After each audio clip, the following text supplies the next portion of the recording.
Welcome back everyone to Missions 101, where we are going to be running the second pair of missions associated with the fourth set of missions. Let's begin with Horan here, whose last mission is Uncover Treasures. I have a new mission for you, Pineleaf. My scouts have come back from Stormwall. The worms there have been digging and have unknowingly uncovered several treasures. Had the group not run short of time and supplies, they would have recovered the items. We must return and collect as many of the uncovered treasures as we can. If we do not collect those treasures, the frostbound hobgoblins will surely find them soon. Now, I do wonder about worms unwittingly bringing out treasures. I would have thought that they would have been as much into treasures as dragons would be, especially with the story of Scatha, where Scatha has this huge hoard. But let's go and see what we've got here. Alright, let's get closer so that we can do that. Within the ruins of Stormwall, the vacant lair of Etterfang remains vastly unexplored. Your mission is to collect uncovered treasures from within the ruins of Stormwall. Twist Sacrificial. At low health, monsters of the mission will attempt to end their own life to damage apply a fear effect on those nearby. Oh yes, that was the one in the last one we did also, the one just outside of the Steel Keep. But that was last episode. Let's see what's in this episode. Let's go and see what we have for uncovered treasures. All right, the red dots are up. So that means we could safely go in here. Well, maybe not safely, but at least we'll know where the monsters are. And we just need to get the treasures here. And the treasures aren't all that difficult. We'll take this one out and just grab each of the treasure chests here. There are a total of 8 of them. And let's see, because I think there might be some variation on how they do it, but whether that's thinking that because of poor memory or whether there's actually variation, I'm not too sure. Because usually I do see 3 of them out in this section. Let's get out of here because my spearheads are freezing. That's the big trouble with these. Looks like one of those whelpings dropped 2 scales. So it is possible for one of these drakelings to drop 2 onyx scales instead of 1. I was discussing that in the last episode where we were getting 2 or 3 from the worms and 1 from the whelpings. Looks like sometimes whelpings can give you this. Now the reason why I want to get out of the freezing metal is because the freezing metal makes me do a lot less damage. Let's see, freezing metal does, minus 60% melee damage. So first off, it doesn't affect range damage. So that's one benefit of dropping back and tossing javelins. And the other, of course, is that if I'm outside of the range of the effect in the first place, who cares about it? There we go, there we go. That is our... Did I bypass one of the treasure chests out here? Because... Yes, I did. It's behind this bush, and so sometimes it can be hard to see, but yes, I've usually seen one there as I've been doing this one. Just make sure I didn't miss any others. There you go. Now let's go back into there. That was a silly thing to do. Now this is a storm wall mission, which means that there will be a pair of corpses here. Yeah, this setup looks very, very familiar, so it could be that the chests are always in the same place.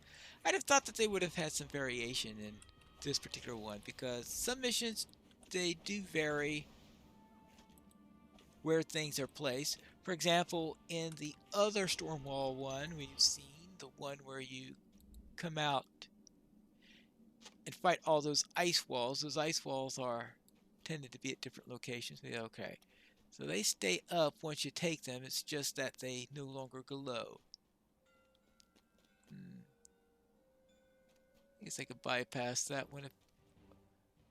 I don't know. I think I probably try to bypass that one every time I do it, and every single time I'm halfway through and the thing notices me. So why do I bother trying to bypass it? I have no idea.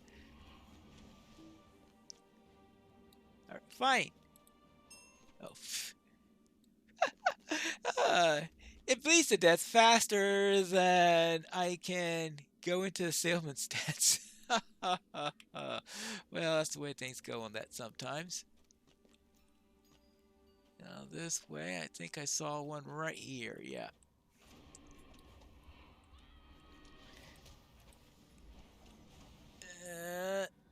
Uh,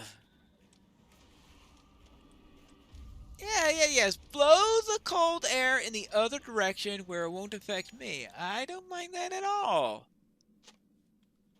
5. Make sure there are no others here. I think taking the time to ambush might be a good idea here, because at least it can't use its effect on me, at least not at the start of the battle. And try to make it bleed. Yeah, look at that. It never even got that frozen weapon thing off. Now, I need one more, and I see some... Oh, that's the body, not the... Oh, but there is a chest right there. Well then, let's take care of this one first. Of course, the corpse will have the usual things that you find on corpses throughout the area. Whether you consider those to be useless or useful probably depends on your circumstances.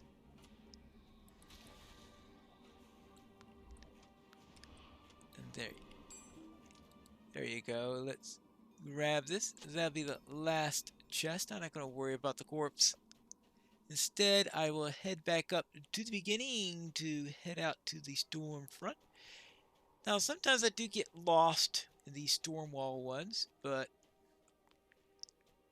it looks like today is not the day to get lost. All right, good. We finished that, and we are out of here. Yes, you have found quite a lot of treasure. Let's return and report our success. Yeah, let's go. How'd you like this treasure? Well done! You've done well in collecting all these treasures. For once, I thank the Frost Horde for finding them for us. Yeah. Oh, and that ends the daily. And of course, that advances the weekly. Oh, and the auto grant one for on a mission. We have to do 15 in a week. And what do you get for you do 15 in a week? Oh, embers. So I also have that one started. So I just need 12 more in order to finish that. And now, Den of the Frostbound. My scouts have located a den of fearsome hobgoblins deep in the mountains. They call themselves the Frostbound. They're zealots willingly enslaved by Cremo Frostheart and her horde. Too dangerous to remain alive, I say. I task you with entering their lair and defeating as many of them as you can. Let us go. Den of the Frostbound. And they call for reinforcements. That's their twist. And the fearsome hobgoblins have sworn themselves to the Frost Horde and gain terrible power in return. Now, let's see if I could kill that patroller quickly, unlike the last time I went into this space. Let's go. Here we are at the Den of the Frostbound, where we've got this hobgoblin here. You know, I think might be the first time I actually caught him. I just know how that one operates. Oh, he didn't go for reinforcements. He went on a rage. Gets these hobgoblins just like raging. But anyway, in this one, all you have to do is kill 10 hobgoblins. But there was an earlier episode where we were in the same place, where you were, of course, killing hobgoblins, but the difference there was that you were rescuing dwarves. that were being captured. I think the first of the dwarves would be right over here, since the dwarves were all at a fixed location. So we were sort of used to that. And there for you. I presume he's trying to call reinforcements here. I wonder what kind of reinforcements would they call? Actually, if they're frostbound, they're probably calling drakelings. I remember, always go after the frost callers first, because if you don't go after the frost callers first, they do that healing bit, and that can get annoying. You put some sort of buff on him. That was probably not a quick heal, but instead it was one of those heal over times that was put onto him. At least that's what I think is that that's what the icon reminded me of. The icon I'm usually associated with heals over time, but I didn't think about that until he was too close to death for me to make such a check. Now this one can be quick because all you have to do is kill 10 hobgoblins and then get out of here. Don't have to worry about finding the dwarves or anything like that.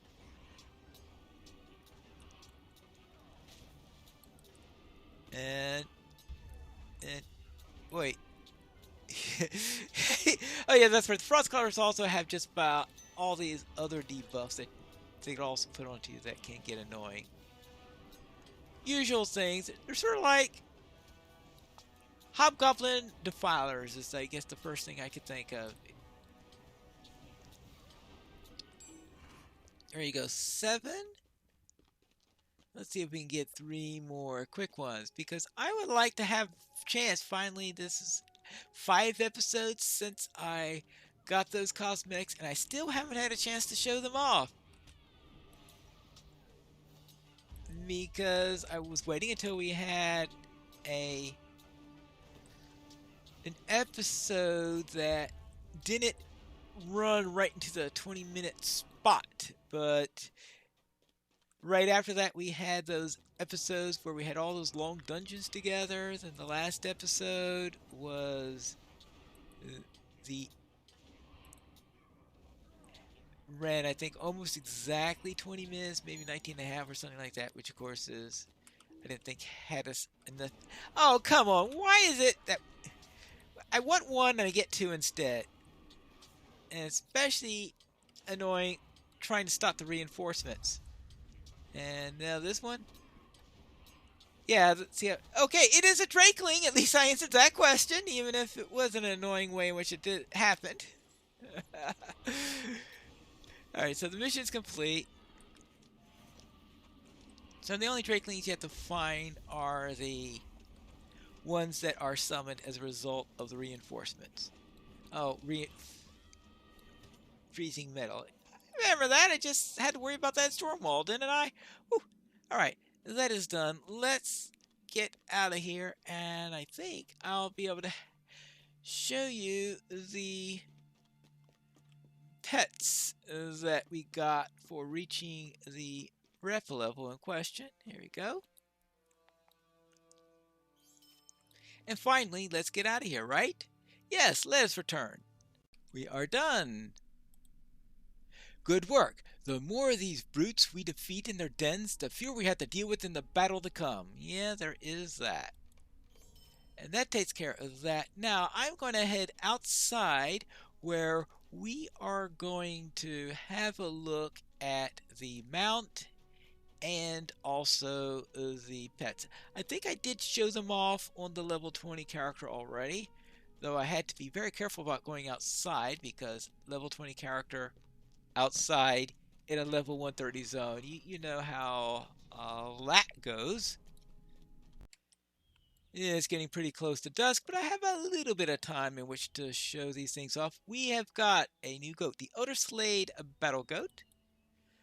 Though it's not a war goat, as meaning as you have a war steed in Lotor or anything like that. No, it's not one of those things. We also have a light gray goat.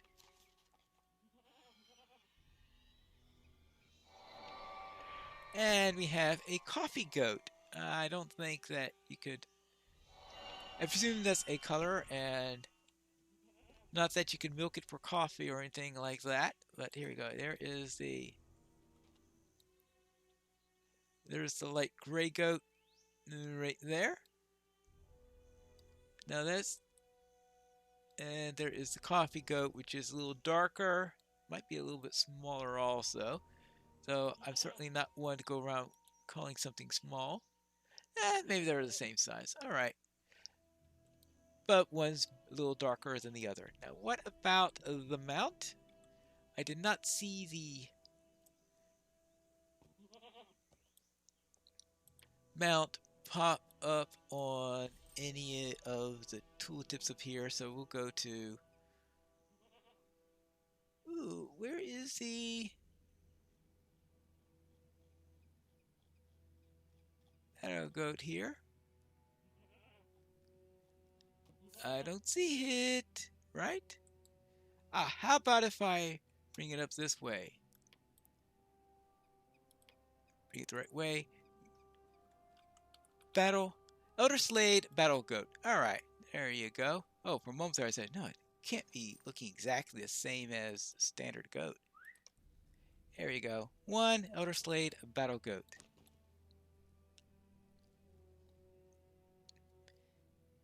And see. Oh, yes, I think the coloration of my armor doesn't quite match it, but close enough. It's the same style of armor. So it's the same style of armor that is very common here in the Elder Slade's content. There you go.